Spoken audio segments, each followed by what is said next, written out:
మనకి దిశ చూపించడానికి వచ్చిన మన లోకేష్ బాబు గారు మనల్ని ఉద్దేశించి మాట్లాడతారని సందర్భంగా తెలియజేస్తున్నా.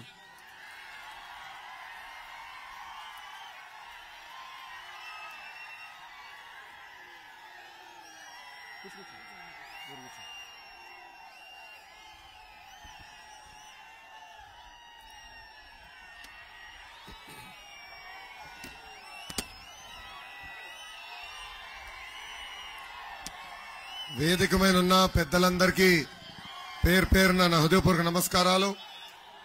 ఈ సమావేశానికి విచ్చేసిన పసుపు సైన్యానికి కూడా పేరు పేరున నా హృదయపూర్వక ధన్యవాదములు. ఎన్ని కేసులు పెట్టినా ఎత్తిన పసుపు జెండా దించకుండా మడిమ తిప్పకుండా తెలుగుదేశం పార్టీకి కాపలా కాస్తున్న మా పసుపు సైన్యానికి పాదాభివందనం. ఉత్తరాంధ్ర గర్జించింది. ఉద్యమాలు పోరాటాల గడ్డ ఉత్తరాంధ్ర గడ్డ. మీకు ఏమైనా సహాయం చేస్తే జీవితాంతం గుర్తు పెట్టుకుంటారు. అదే ఎవరిని మోసం చేస్తే ఇక్కడనే మీరు పాతేస్తారు. విజయనగరం జిల్లా పేరులోనే విజయం ఉంది.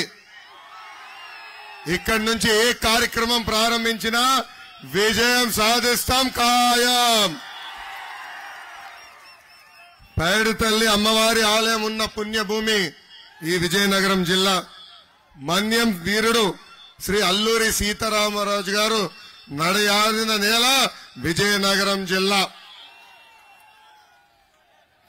ముఖ్యమంత్రి జగన్ ఒక 420. ఇది నేను చెప్తాం కాదు, ఆయన అఫిడవిట్ లో స్వయంగా ఆయన రాసిన కేసులు 28 420 కేసులు. ఆయన పక్కన ఒక సలహాదారుడు 840 840. ఆ సలహాదారుడు పేరు ఏంటో తెలుసా? సజ్జల రామకృష్ణారెడ్డి. ఇచ్చేదంతా పనికిమాల సలహాలు, కానీ ఇప్పటికే జీతాల రూపంలో 150 కోట్ల రూపాయలు సంపాదించాడు ఈ వ్యక్తి. గ్రాడ్యుయేట్ ఎమ్మెల్సీ ఎన్నికలు జరిగినాయి. తాతయ్య కోపం ఎందుకు తాతయ్య? ఇప్పుడే తమ్ముడు కూర్చోండి, తాతయ్య కంపట్లేదంట. అన్నా మీరు కూర్చోవాలి తమ్ముడు, వెనకాల తాతయ్య కంపట్లా. కూర్చో కూర్చో కూర్చో కూర్చో కూర్చో అబ్బా తమ్ముడు, కూర్చోవాలా. పక్కకు రా, వెనకాల కంపట్లేదంట. తమ్ముడు వినాలమ్మా, నానా ప్లీజ్ కూర్చోవాలమ్మా, వెనకాల కంపట్లేదు. తాతయ్య గొడవ పెట్టేస్తున్నాడు. మీరు కూర్చోపోతే కుర్చీ నా వైపు వచ్చేటట్టుంది. స్వామి కూర్చోండి, ముందల కూర్చో స్వామి, పుణ్యం ఉంటుంది నీకు. కూర్చోనా కాంటే ముందల వచ్చి కింద కూర్చోండి, తప్పదు. ఇంకా కుర్చీలు లేవు, తక్కువనే కదా. కూర్చో, పల్లెని ముందరకు వచ్చి కూర్చో అబ్బా, ఇంకా తప్పదు కదా. తమ్ముడు ప్లీజ్. గ్రాడ్యుయేట్ ఎమ్మెల్సీ ఎన్నికల్లో 3 స్థానాలు తెలుగుదేశం పార్టీ గెలిచింది. ఆనాడు సజ్జల రామకృష్ణారెడ్డి వీళ్ళసలు మా ఓటర్లే కాదన్నాడు. అప్పుడు నాకు అర్థం అలా, ఈయన ఎందుకు ఇట్లా అంటున్నాడా అని. ఇప్పుడు అర్థమైంది, వీళ్ళు దొంగ ఓట్లు ఎక్కించి వచ్చే ఎన్నికలు గెలవాలని ప్రయత్నిస్తున్నారని. ప్రభుత్వ సలహాదారుడు సజ్జల రామకృష్ణారెడ్డికే 2 ఓట్లు ఉన్నాయండి ఆంధ్ర రాష్ట్రంలో. 1 ఓటు మా మంగళగిరి నియోజకవర్గంలో, ఇంకొక ఓటు పక్కనున్న పొన్నూరు నియోజకవర్గంలో. అంటే ముఖ్యమంత్రి సలహాదారుడే దొంగ ఓట్లు వేసేదానికి సిద్ధమయ్యే పరిస్థితి ఈ రోజు ఆంధ్ర రాష్ట్రంలో మనందరం చూస్తున్నాం. తిరుపతి ఉప ఎన్నికల్లో వైకాపా పార్టీ గెలిచిందంటే దానికి కారణం ఈ దొంగ ఓట్లు. ఆ రోజే చెప్పే అధికారులకి, ఎవరైతే తప్పు చేసి దొంగ ఓట్లు ఎక్కిస్తున్నారో మీరందరూ జైలుకి వెళ్తారని. ఇప్పుడు ఏమైంది? ఎలక్షన్ కమిషన్ ఒక ఐఏఎస్ ని, ఒక డిఎస్పీ గారిని, సిఐల్ని, ఎస్ఐల్ని ఏకంగా సస్పెండ్ చేసింది. రేపో మాపో ఎంక్వైరీ రిపోర్ట్ బయటకు వస్తుంది, వాళ్ళందరూ జైలుకి వెళ్లే పరిస్థితి కూడా రాబోతుంది. మళ్ళీ అధికారులు చెప్తున్నా, ఎందుకబ్బా నా రెడ్డి బుక్ లో ఎక్కాలనుకుంటారు? ఎందుకు నా ఎర్ర బుక్కులు ఎక్కాలనుకుంటారు మీరు? నేనేం చెప్పా, చట్టాన్ని ఉల్లంఘించిన వాళ్ళ పైన కఠినంగా వ్యవహరిస్తాం, నేను ఎవరిని వదిలిపెట్టను, వడ్డీతో సహా చెల్లిస్తానన్నా కదా. చట్టాన్ని ఉల్లంఘించద్దండి, నీతి నిజాయితీగా బతకండి ఈ సభాముఖంగా కోరుతున్నా. మొన్ననని 4 కుర్రోలు కలిశారు. తమ్ముడు ఒక్క నిమిషం తమ్ముడు, మీలాంటి వాళ్ళే 4 కుర్రోలు నన్ను కలిశారు. వాళ్ళు అడిగారు, అన్నా మిమ్మల్ని 80% గెలిపించుకుంటాం కానీ జగన్కి మీకు తేడా ఏంటని వాళ్ళు నన్ను అడిగారు. అప్పుడు వాళ్ళు చెప్పా, నేను అంబేద్కర్ గారు రాసిన రాజ్యాంగం నమ్ముకున్న వ్యక్తిని, జగన్ రాజారెడ్డి రాజ్యాంగం నమ్ముకున్న వ్యక్తి, నేను ప్రజల్లో తిరిగిన వ్యక్తిని, జగన్ పరదాలు కట్టుకుని తిరిగే వ్యక్తి. నాది స్టాన్ఫర్డ్ ఎంబీఏ అయితే Jagan 10th class paper leak లో పోలీస్ స్టేషన్కి వెళ్లిన వ్యక్తి. నాకు క్లాస్మేట్స్ ఉంటే జగన్ కి జైల్ మేట్స్ ఉంటారని ఆ కుర్రోళ్ళకి చెప్పిన.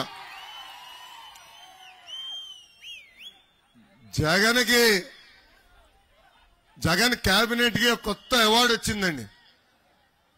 అందరు ఆశ్చర్యపోతున్నారు ఏంటి ఆ అవార్డు అని. భారతదేశంలోనే అతి చెత్త కేబినెట్ అని ఒక అవార్డు వచ్చిందండి వాళ్ళకి. ముఖ్యమంత్రి ఎటుగో ఇలాంటి పని చేయలేడు, కేబినెట్ కూడా ఎందుకు పనికిరాని కేబినెట్. అసలు ఈ కేబినెట్ మంత్రుల్ని అర్ధరాత్రి లేపి అడిగితే వాళ్ళు ఏ శాఖనో కూడా తెలియని పరిస్థితి ఈ రోజు మనందరం చూస్తున్నాం. అసలు ఈ కేబినెట్ పరిస్థితి ఎలా ఉందో ఒక్కసారి నేను వివరించాల్సిన అవసరం ఉంది.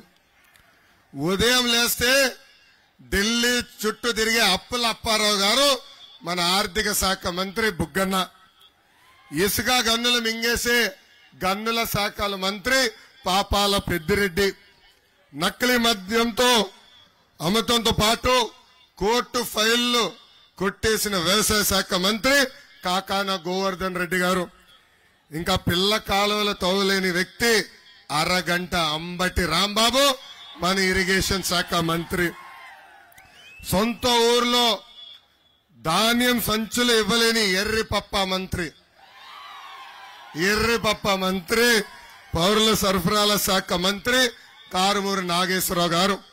ఇంకా పక్కనే ఒక ఆయన ఉన్నాడు, పిల్లలు బాగా చదువుకుంటున్నారు అందుకే పిల్లలకి ఉద్యోగాలు రావట్లేదని చెప్తాడు, పక్కనున్న విద్యాశాఖ మంత్రి బొత్స సత్యనారాయణ గారు.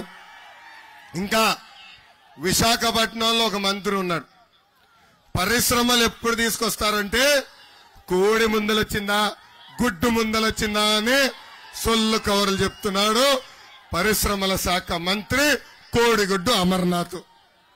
ఎంత అద్భుతమైన కేబినెట్ స్వామి, ఎంత అద్భుతమైన కేబినెట్. ఈరోజు జగన్ ఒక కొత్త పథకం తీసుకొచ్చాడండి. ఆ పథకం పేరు స్విమ్మింగ్ పూల్ పథకం. ఈ రోజు మన రోడ్లు ఎంత అద్భుతంగా ఉన్నాయో చూసాం కదా. అరే ఎందుకబ్బా మీరు రోడ్లు వేయట్లేదని నేను అడిగితే మా ముఖ్యమంత్రికి ముందు చూపు ఉంది, ప్రతి గ్రామంలో ప్రతి పట్టణంలో ఒక స్విమ్మింగ్ పూల్ ఏర్పాటు చేయాలనుకున్నాడంట. నేను అంత డబ్బులు ఎక్కడి నుంచి వస్తాయా మీ ముఖ్యమంత్రికి అని అడిగా. అప్పుడు వాళ్ళ నాయకులు ఏం చెప్పారంటే, చూడబ్బా ఎంత అద్భుతమైన స్విమ్మింగ్ పూల్ రోడ్ల పైన నిర్మించామని చెప్పారు. అవి గోతలు కాదు, స్విమ్మింగ్ పూల్. బండి లోపలికి వెళ్తే బయటకు వచ్చే పరిస్థితి ఈ రోజు లేదు. అక్కడ వరేయచ్చు, ఏకంగా వర్షం పడితే అక్కడికి వెళ్లి మనం ఈత కొట్టే పరిస్థితి ఈ రోజు మనందరం ఆంధ్ర రాష్ట్రంలో చూస్తున్నాం. పదే పదే ఈ రోజు ఊర్లో మా నమ్మకం నువ్వే అని బోర్డులు వస్తున్నాయి, చూసారా? మా నమ్మకం నువ్వే అని బోర్డులు చూసారా? ఈ 420 ఫోటో పెట్టి చూసారా? ఈ బోర్డులు చూస్తున్నారా? జగన్ నేను ఒక ప్రశ్న అడగాలనుకుంటున్నా. సొంత చెల్లి తల్లి మిమ్మల్ని నమ్మట్లేదు, మేము ఎట్లా నమ్ముతాం స్వామి? ఎన్నికల ముందల తల్లి చెల్లిని ప్రచారం పంపించి అధికారంలోకి వచ్చిన తర్వాత ఏకంగా ఆ చెల్లి తల్లి మెడబట్టి ఈరోజు బయటికి గెంటేశాడు జగన్. ఇక్కడున్న అక్క చెల్లెలు పెద్దమ్మ చిన్నమ్మలు ఆలోచించాలా. సొంత తల్లికి చెల్లికి న్యాయం చేయలేని వ్యక్తి మనకి న్యాయం చేస్తాడా అని ఆలోచించమని కోరుతున్నా. షర్మిల గారు ఈరోజు రోడ్డు పైన తిరుగుతున్నారు. జగన్ గారి పైన అనేక ఆరోపణలు చేస్తున్నారు. అది చూసిన తర్వాత జగన్ గారు 5 రూపాయలు ఇచ్చి పేటీఎం కుక్కల్ని వదిలేశాడు. ఇప్పుడు ఆ పేటీఎం కుక్కలు ఏకంగా ఆమె పుట్టుక పెళ్లి గురించి కూడా మాట్లాడే పరిస్థితి ఈరోజు అందరు చూస్తున్నారు. అంటే సొంత చెల్లిని అవమానించేదాన్ని కూడా ఒక్క క్షణం ఆలోచించాడు ఈ ముఖ్యమంత్రి సైకో జగన్. ఇలాంటి మాటలు మాట్లాడుతున్నారంటే వాళ్ళ తండ్రికినే అవమానిస్తున్నాడు ఈ రోజు ఈ సైకో జగన్. జగన్ ని చూస్తే నాకు ఒక కటింగ్ ఫిట్టింగ్ మాస్టర్ గుర్తొస్తున్నాడు. ఏంటది? Cutting fitting master. తల్లి ఆయనకి 2 బట్టన్లు ఉంటాయమ్మా, మీకు కంపెనీది ఒకే బటన్, అది బులుగు బటన్. కానీ బల్ల కింద ఎర్ర బటన్ ఉంటుంది తల్లి. బులుగు బటన్ నొక్కుతాడు, అకౌంట్ లో 10 రూపాయలు పడుతుంది తల్లి. కానీ అదే క్షణం ఎర్ర బటన్ నొక్కుతాడు, అకౌంట్ నుంచి 100 రూపాయలు ఉష్షన్ పోతుంది. ఎలా పోతుందో చెప్పాలి కదా. కరెంటు ఛార్జీలు 9 సార్లు పెంచి బాధుడే బాధుడు, పెట్రోల్ డీజిల్ గ్యాస్ ధర పెంచి బాధుడే బాధుడు, ఇంటి పన్ను చెత్త పన్ను పెంచి బాధుడే బాధుడు, రేపో మాపో ఇంట్లో కుక్కుంటే కూడా కుక్క పైన పన్నేస్తాడు ఈ జగన్. ఇంకా president medal, Andhra gold, boom boom పైన కూడా బాధుడే బాధుడు. ఆర్టీసీ ఛార్జీలు 3 సార్లు కూడా పెంచి బాధుడే బాధుడు. ఇంకా కటింగ్ మాస్టర్ అన్నా కదా, అన్న క్యాంటీన్ కట్, పెళ్లి కానుక కట్, పండగ కానుక కట్, విదేశీ విద్యా cut, school fee reimbursement cut, 6 లక్షల వృద్ధులకు రావాల్సిన పెన్షన్ కట్, రైతులకు రావాల్సిన ఇన్పుట్ సబ్సిడీ కట్. ఇలా భారతదేశ చరిత్రలోనే 100 సంక్షేమ కార్యక్రమాలు కట్ చేసిన ఏకైక ముఖ్యమంత్రి మన ముఖ్యమంత్రి జగన్. అందుకే ప్రజలు పడుతున్న కష్టాలు చూశాం. పవన్ అన్న చంద్రబాబు గారు కలిసి బాబు సూపర్ 6 హామీలు ప్రకటించారు. దాంట్లో మొదటి హామీ, తెలుగుదేశం జనసేన ప్రభుత్వం ఏర్పడిన 5 సంవత్సరాల్లో నిరుద్యోగ యువకులకి 20 లక్షల ఉద్యోగాలు కల్పించే బాధ్యత మేము తీసుకుంటున్నాము. ఉద్యోగాలు వచ్చేదానికి కొంచెం సమయం పడితే ప్రతి నిరుద్యోగ యువకులకి ప్రతి నెల 3,000 రూపాయలు నిరుద్యోగ భృతి మన ప్రభుత్వం ఇస్తుంది. ఇంకా స్కూల్కి వెళ్లే ప్రతి విద్యార్థికి ప్రతి ఏడా 15,000 రూపాయలు మన ప్రభుత్వం ఇస్తుంది.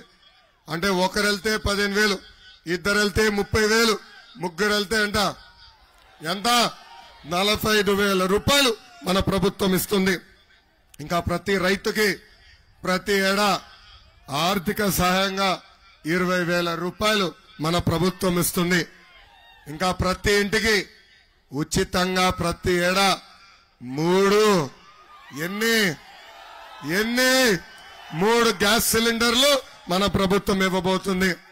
18 నుంచి 59 సంవత్సరాలు వయసు కలిగిన మహిళలకి ప్రతి నెల 1,500 రూపాయలు ఇస్తాం. అంటే సంవత్సరానికి 18,000, 5 సంవత్సరాల్లో 90,000 రూపాయలు మన ప్రభుత్వం ఇస్తుంది. ఇంకా 6వ హామీ ఏంటది? మహిళలు ఆర్టీసీ బస్సులో ఉచితంగా ప్రయాణించే హక్కు కూడా మన ప్రభుత్వం కల్పించబోతుంది. అసలు ఉత్తరాంధ్రకి పట్టిన దరిద్రం ఈ జగన్. 3 రాజధానులు అన్నాడు, కనీసం ఒక్క ఇటుకనే వేశాడా? ఉత్తరాంధ్రకు ఒక్క పరిశ్రమ తీసుకొచ్చి ఉద్యోగం కల్పించాడా? ఇప్పుడు ఏకంగా ఉత్తరాంధ్రని 3 కుటుంబాలకు అప్పగించాడు. ఒకటి బొత్స కుటుంబం, ఇంకోటి విజయసాయిరెడ్డి కుటుంబం, 3వది వైవి సుబ్బారెడ్డి కుటుంబం. ఈ 3 కుటుంబాలు ఈరోజు పందికొక్కుల్లాగా ఉత్తరాంధ్ర తింటున్నారు. ఎక్కడ భూమి దొరికితే కాజేస్తారు. పరుపాటున ఒక చెరువు ఉంటే అది కూడా పూడ్చి ఈ రోజు ఈ 3 కుటుంబాలు ఆక్రమిస్తూ మనం చూస్తున్నాం. విశాఖ ఉక్కు ఆంధ్రుల హక్కు. ఆనాడు పెద్దవాళ్ళు పోరాడి విశాఖపట్నానికి ఉక్కు ఫ్యాక్టరీ తీసుకొచ్చారు. ఆ ఉక్కు ఫ్యాక్టరీ వల్ల ఉత్తరాంధ్రలో అనేక మందికి ఉద్యోగాలు, ఉపాధి కల్పించింది. ఇప్పుడు ఆ ఉక్కు ఫ్యాక్టరీని ప్రైవేటీకరణకు ప్రయత్నిస్తున్నాడు ఈ జగన్. అందుకే ఉత్తరాంధ్ర ప్రజలకు మేము హామీ ఇస్తున్నాం, విశాఖ ఉక్కు ఫ్యాక్టరీ ప్రైవేటీకరణ జరగకుండా చేసే బాధ్యత మేము తీసుకుంటాం. ఇంకా విజయనగరం జిల్లాకి జగన్ పాదయాత్రలో 50 హామీలు ఇచ్చాడు. దాంట్లో ఏది ఒకటి నిలబెట్టుకోలే. అవన్నీ చదివితే దాదాపు 1 గంట పడుతుంది. కొన్ని ప్రధానమైన హామీలు నేను గుర్తు చేస్తున్నా. భోగాపురం ఎయిర్పోర్ట్ కడతా అన్నాడు. కట్టాడా? లేదు. రామ్ తీర్థం ప్రాజెక్ట్ పూర్తి చేస్తా అన్నాడు. చేయలేదు. గోస్తాని చంపావతి నదుల్ని అనుసంధానం చేస్తా అన్నాడు. చేయలేదు. రాంభద్రాపురం పెద్దగడ్డ ప్రాజెక్ట్ పూర్తి చేస్తా అన్నాడు. అది చేయలేదు. ఇంకా ఏకంగా పాలేరు నదిపై డ్యామ్ కూడా నిర్మిస్తా అన్నాడు. అది చేయలేదు. స్వర్ణముఖి చిట్టిగడ్డ పై బ్రిడ్జ్ కూడా నిర్మిస్తానని మాట ఇచ్చి మాట తప్పాడు ఈ జగన్. ఇవన్నీ చూస్తే నాకు జగన్ కున్న జబ్బు గుర్తొస్తుంది. ఆ జబ్బు ఏంటంటే ఆయన నిజం చెప్తే తల 1000 ముక్కలుగా పగులుతుందండి. అందుకే ఊరికి ఒక అబద్ధం, వీధికి ఒక అబద్ధం చెప్పి తిరిగిన వ్యక్తి జగన్. అసలు విజయనగరం జిల్లాని అభివృద్ధి చేసింది తెలుగుదేశం పార్టీ. ప్రజలందరూ ఒక్కసారి ఆలోచించాలా. మన ప్రాంతంలో రోడ్లు గాని, బ్రిడ్జిలు గాని, తాగునీటి ప్రాజెక్టులు గాని, టూరిజం ప్రాజెక్టులు కానివ్వండి, భోగాపురంకి అవసరమైన భూమి సేకరణ గాని, రాజాంలో టిట్కో ఇల్లు గాని, బ్రిడ్జిలు గాని, ఇవన్నీ ఆనాడు తెలుగుదేశం ప్రభుత్వం ఏర్పాటు చేసింది. అంతెందుకు అసలు రాజాం నియోజకవర్గాన్ని అభివృద్ధి చేసిన పార్టీ తెలుగుదేశం పార్టీ. పెద్దలు అడిగినట్టు గతంలోనే మాధవలస ప్రాజెక్ట్ ని ఆనాడు పూర్తి చేశాం. రాజం నియోజకవర్గంలో మళ్లీ తెలుగుదేశం పార్టీని గెలిపించండి. పిల్ల కాలువలతో ప్రతి ఎకరానికి సాగునీరు అందించే బాధ్యత మేము తీసుకుంటాం. గతంలోనే తాగునీరు అందించాం, కానీ పట్టణానికి ఇంకా నీరు అందించాల్సిన అవసరం ఉంది. అది కూడా తప్పనిసరిగా మేము చేస్తాం. గతంలోనే ప్రభుత్వ హాస్పిటల్ ని 100 పడకల హాస్పిటల్ మేము చేశాం. మహిళల జూనియర్ కళాశాల, government degree college, residential college, ITI college, Rythu Bazar. అంతెందుకు నేను మంత్రిగా ఉన్నప్పుడు ఇక్కడ తెలుగుదేశం పార్టీ ఎమ్మెల్యే లేకపోయినా పెద్ద ఎత్తున నిధులు కేటాయించి సీసీ రోడ్లు కూడా ఆనాడు మేము వేస్తాం జరిగింది. కానీ 2019లో ఏం జరిగింది? మళ్ళీ రెండోసారి కంబాల జోగులు గారిని నియోజకవర్గం గెలిపించారు. ఈ నియోజకవర్గానికి ఆయన 2 సార్లు ఎమ్మెల్యేగా గెలిచిన వ్యక్తి. మిమ్మల్ని అడుగుతున్నా, గత 10 సంవత్సరాల్లో మీ జీవితంలో ఏమైనా మార్పు వచ్చిందా? మీ జీవితంలో ఏమైనా మార్పు వచ్చిందా? ఇటుపక్క మీ జీవితంలో మార్పు వచ్చిందా? మీరు ఓటేసింది ఒక్క ఎమ్మెల్యే అయితే బంపర్ ఆఫర్ వచ్చింది. ఇప్పుడు మీకు 3 ఎమ్మెల్యేలు ఉన్నారు. పక్క నియోజకవర్గాల్లో అయితే నియోజకవర్గానికి కేక్ కోసినట్టు కోసి ఒక్కొక్కరికి ఒక్కొక్క భాగం ఇస్తారు వైకాపా పార్టీ. కానీ మీ దగ్గర మొత్తం నియోజకవర్గం పైన ఇక్కడున్న 3 పడి దోచేస్తున్నారు. ఇది ఎట్లుందంటే నియోజకవర్గ పరిస్థితి, ఏమైనా పని జరగాలంటే ఈ 3 దగ్గరికి వెళ్లి కప్పం కట్టే పరిస్థితికి వచ్చింది. ఒక పక్కన ఎమ్మెల్యే గారు, ఇంకో పక్కన ఎమ్మెల్సీ విక్రాంత్, ఇంకో పక్కన చిన్న శ్రీను. వీళ్ళు 3 పడి ఈ రోజు పెద్ద ఎత్తున ఇసుక దోపిడీ చేస్తున్నారు. ఈ 3ని సభాముఖంగా అడుగుతున్నా, తెలుగుదేశం పార్టీ అధికారంలో ఉన్నప్పుడు ట్రాక్టర్ ఇసుక 1000 రూపాయలు, ఇప్పుడు అదే ట్రాక్టర్ ఇసుక 5000 రూపాయలు ఎట్లయింది? ఇక్కడున్న నాగావళి నది ఏమి 100 కిలోమీటర్ల దూరం అవలా, పక్కనే ఉంది. ఈ రోజు 5000 రూపాయలు అయిందంటే దానికి కారణం ఇక్కడున్న వీళ్ళు 3. అంతేందుకు రైతులు వాళ్ళ వరి అమ్మాలంటే దాంట్లో కూడా పెద్ద ఎత్తున కుంభకోణం చేశారు వీళ్ళు 3. ఇంకా ఏకంగా జిల్లాలో పంచాయతీరాజ్ జే రామకృష్ణ గారు ఆత్మహత్య చేసుకున్నారు. దానికి కారణం వైకాపా నాయకులు వెళ్లి ఆయన బెదిరించి ఆయన దగ్గర ఉన్న ఇనుప సిమెంట్ తీసుకెళ్లిపోయారు. తిప్పి ఆయన్నే డబ్బులు కట్టమన్నారు. ఇంకా డబ్బులు కట్టలేక, ఈ హెరాస్మెంట్ తట్టుకోలేక ఆయన ఆత్మహత్య చేసుకునే పరిస్థితి ఈ రోజు మనం అందరం చూస్తున్నాం. ఇక్కడున్న ప్రజలందరికీ నేను హామీ ఇస్తున్నా, 2024లో తెలుగుదేశం జనసేన పార్టీ బలపరిచిన అభ్యర్థిని మీరు గెలిపించండి. ఒక పద్ధతి ప్రకారం ఇక్కడ రైతులు పండించిన ధాన్యం మొత్తం కొనుగోలు చేసే బాధ్యత మేము తీసుకుంటాం. తోటపల్లి ప్రాజెక్టుకి అవసరమైన పిల్ల కాలువలు కూడా మేము తవ్వుతాం. ఇంకా రాజ్యం నియోజకవర్గం రోడ్లు ఎంత దారుణంగా ఉన్నాయో నాకే తెలుసు. రోడ్లే లేవు, అద్భుతమైన స్విమ్మింగ్ పూల్లు ఉన్నాయి. మన ప్రభుత్వం అధికారంలోకి వచ్చిన మొదటి 100 రోజుల్లో రోడ్లు వేపించే బాధ్యత పట్టణంలో నేను తీసుకుంటాను. ఇంకా విజయనగరం పాలకొండ పైన రాజ్యంకి వెళ్లే రోడ్డు కూడా 4 లైన్ రోడ్లు వేస్తాం. పట్టణానికి భూగర్భ డ్రైనేజ్ కూడా ఏర్పాటు చేసే బాధ్యత మేము తీసుకుంటాం. రింగ్ రోడ్ కూడా ఏర్పాటు చేసే బాధ్యత మాది. ఇంకా పీజీ స్టడీ సెంటర్ కూడా ఏర్పాటు చేస్తాం. ఇప్పటికి మేము హామీ ఇచ్చాం, ప్రతి ఇంటికి ఉచితంగా నీటి కుళాయి ద్వారా సురక్షితమైన తాగునీరు కూడా అందించే బాధ్యత మన ప్రభుత్వం తీసుకుంటుంది. గతంలోనే ఇక్కడ 2500 టిట్కో ఇల్లు కట్టాం. ఇప్పటికీ ప్రభుత్వం సరిగా అది కేటాయించలేదు. అవసరమైన మేరకు మళ్లీ టిట్కో ఇల్లు కట్టించి పేద ప్రజలకు అందించే బాధ్యత కూడా మేము తీసుకుంటామని ఈ సభాముఖంగా నేను హామీ ఇస్తున్నా. చంద్రబాబు గారిని అరెస్ట్ చేసిన తర్వాత కోర్టులో ఆయన నిలబెట్టారు. ఆనాడు జ్యుడిషియల్ రిమాండ్ కి చంద్రబాబు నాయుడు గారిని పంపించిన మరుక్షణం నాకు అన్నగా నిలబడిన పవన్ అన్న నాకు ఫోన్ చేశారు. ఆనాడు ఆయన నాకు ఒకే ఒక మాట చెప్పాడు, తమ్ముడు మీరు అధైర్యపడద్దు, మీకు అండగా నేను నిలబడతాను, మీకేం సమస్య ఉన్నా నాకు పిలిపి నేను వస్తాను అని ఒక అన్నగా నాకు అండగా నిలబడ్డారు పవన్ అన్న. ఏకంగా పవన్ అన్న ఆనాడు ఆంధ్ర రాష్ట్రానికి ప్రత్యేక విమానంలో రావాలనుకుంటే ఆయన ఆపింది ప్రభుత్వం.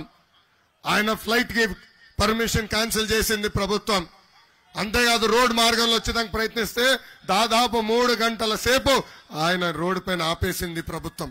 ఆనాడే పవన్ అన్న నిర్ణయించుకున్నారు, ఈ సైకో జగన్ ని రాష్ట్రాల నుంచి తరిమి కొట్టాలని. అందుకే తెలుగుదేశం జనసేన పార్టీ కలిసి ఈ సైకో జగన్ ని ఇంకా 2 నెలల్లో తరిమి కొడతామని ఈ సభాముఖంగా మీకు తెలుపుతున్నాం. అసలు తెలుగుదేశం పార్టీ బలం తెలుగుదేశం పార్టీ కార్యకర్తలు. అన్న విశ్వవిఖ్యాత నడ సార్వభౌమ స్వర్గశ్రీ నందమూరి తారక రామారావు గారు ఏ ముహూర్తంలో పార్టీ స్థాపించారో నాకు తెలియదు, కానీ ఆ పసుపు జెండా చూస్తేనే మనందరికీ ఒక నూతన ఉత్సాహం. వైకాపా నాయకులకి కార్యకర్తలకి బూమ్ బూమ్ ప్రెసిడెంట్ మెడల్ కావాలి, కానీ మనకి చంద్రబాబు గారు రా కదిలి రా అని ఒక పిలిపిస్తే పరిగెత్తుకుంటూ వెళ్లే కార్యకర్తలు మనకున్నారు. నాకు అక్క చెల్లెలు లేరు, అన్న తమ్ముడు లేరు, ఇంట్లో ఒక్కడనే. కానీ అన్న ఎన్టీఆర్ నాకు 60 లక్షల మంది అక్క చెల్లెలు అన్న తమ్ముడు నాకు ఇచ్చారు. మీ రుణం తీర్చుకునేదానికి 2014లో కార్యకర్తలకు ఒక సంక్షేమ నిధి ఏర్పాటు చేశాం. ఆ సంక్షేమ నిధి ద్వారా ప్రమాదంలో కార్యకర్తలు చనిపోతే ఆ కుటుంబాలకి 2 లక్షల రూపాయలు ఇచ్చాం. ఇప్పటికీ దాదాపు 100 కోట్ల రూపాయలు కార్యకర్తల కుటుంబాలకు ఇచ్చిన పార్టీ తెలుగుదేశం పార్టీ. అంతేకాదు ప్రమాదంలో గాని ఫ్యాక్షన్ లో గాని కార్యకర్తలు చనిపోతే వాళ్ళ పిల్లల చదువు వాళ్ళని మొత్తం అన్ని రకాలుగా సెటిల్ చేసే బాధ్యత మా తల్లి భువనేశ్వరి అమ్మ తీసుకుంది. ఇంతేకాదు కార్యకర్తలు క్యాన్సర్ వ్యాధి వచ్చిన చిన్న జబ్బులు వచ్చిన వాళ్ళు ఇబ్బంది పడుతుంటే వాళ్ళొక విన్నతి పత్రం నాకు ఇస్తే ఏకంగా పార్టీ కార్యాలయం నుంచి వాళ్ళకి ఫోన్ చేసి వాళ్ళని ఈరోజు తెలుగుదేశం పార్టీ ఆదుకుంటాం జరుగుతుంది. కార్యకర్తలకి మేము ఎంత చేసినా అది తక్కువే. ఎందుకంటే గత 5 సంవత్సరాలుగా ఈ ప్రభుత్వం అన్ని రకాలుగా మన ఇబ్బంది పెట్టింది, అన్ని రకాలుగా మన వేధించింది, మన పైన దొంగ కేసులు పెట్టింది. నా పైన కూడా 22 కేసులు పెట్టిందండి ప్రభుత్వం. నా పైన SC ST కేసు పెట్టింది ప్రభుత్వం. నా పైన ఏకంగా అటెంప్ట్ మర్డర్ కేసు కూడా పెట్టింది ప్రభుత్వం. 307 ఉంది. అయినా చెప్పా జగన్ కి, ఈ లోకేష్ తగ్గేదే లేదు.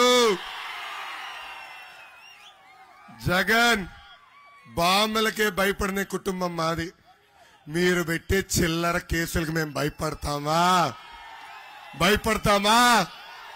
కార్యకర్తలు అడుగుతున్నా, అసలు భయం మన బయోడేటాలోనే ఉందా బ్రదర్? అన్నా, అరే మీ అందరి బాలయ్య, నా ఒక్కడికే ముద్దుల మావయ్య.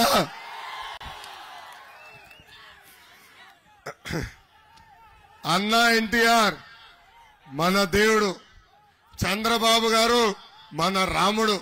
కానీ వైకాపా నాయకులకి ఈ లోకేష్ మూర్ఖుడు. ఏ అధికారులైతే చట్టాన్ని ఉల్లంఘించమని ఇబ్బంది పెట్టారు, ఏ వైకాపా నాయకులు చట్టాన్ని చుట్టంగా మార్చుకుని మన ఇబ్బంది పెట్టారో వాళ్ళందరి పేర్లు ఎర్ర బుక్ లో ఉన్నాయి. రెండే నెలలు ఓపిక పెట్టండి. మన ప్రభుత్వం వచ్చిన వెంటనే వాళ్ళపైన జ్యుడిషియల్ ఎంక్వైరీ చేస్తాం. సర్వీస్ నుంచి డిస్మిస్ చేపించి జైలుకు కూడా పంపించే బాధ్యత నేను తీసుకుంటా.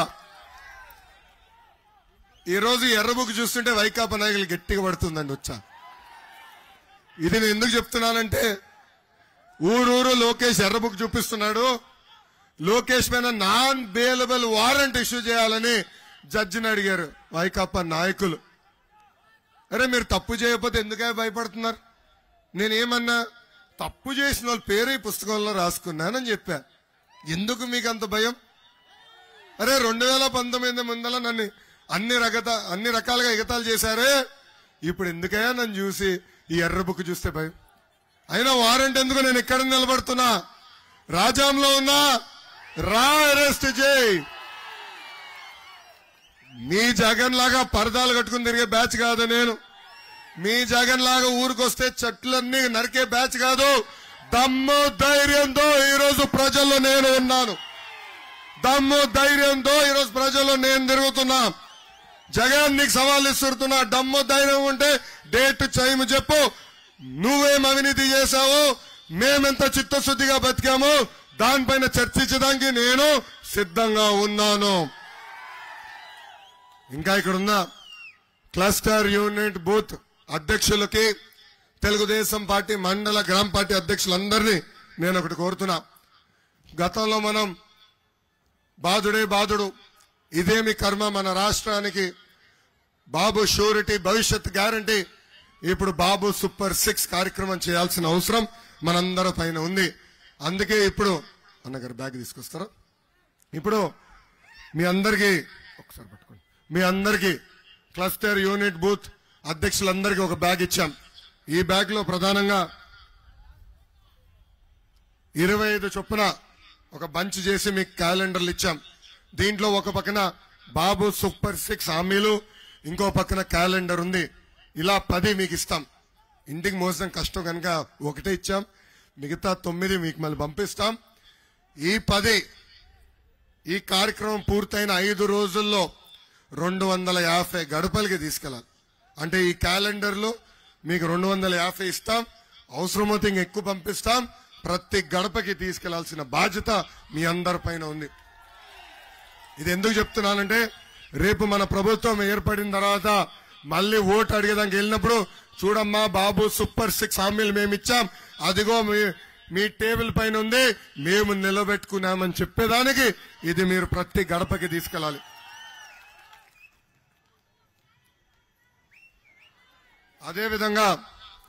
అదేవిధంగా అందరికి ఒక కార్డు కూడా ఇచ్చాం.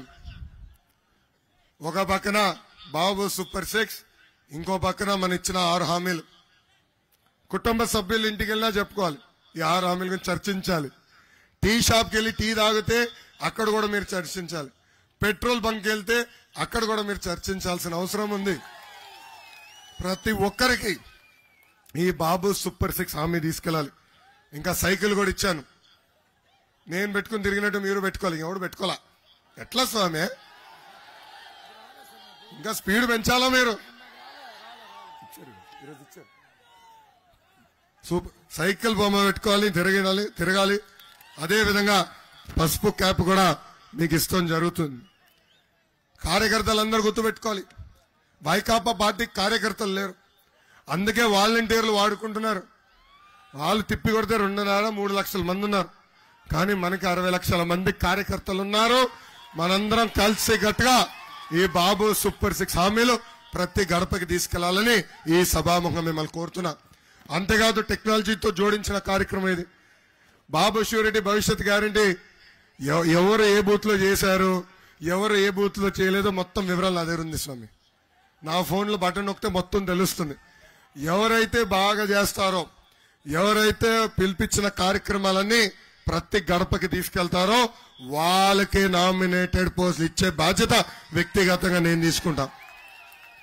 మీరు నా చుట్టూ తిరుగుతాం కాదు, పెద్దల చుట్టూ తిరుగుతాం కాదు, మీరు ప్రజల చుట్టూ తిరగండి.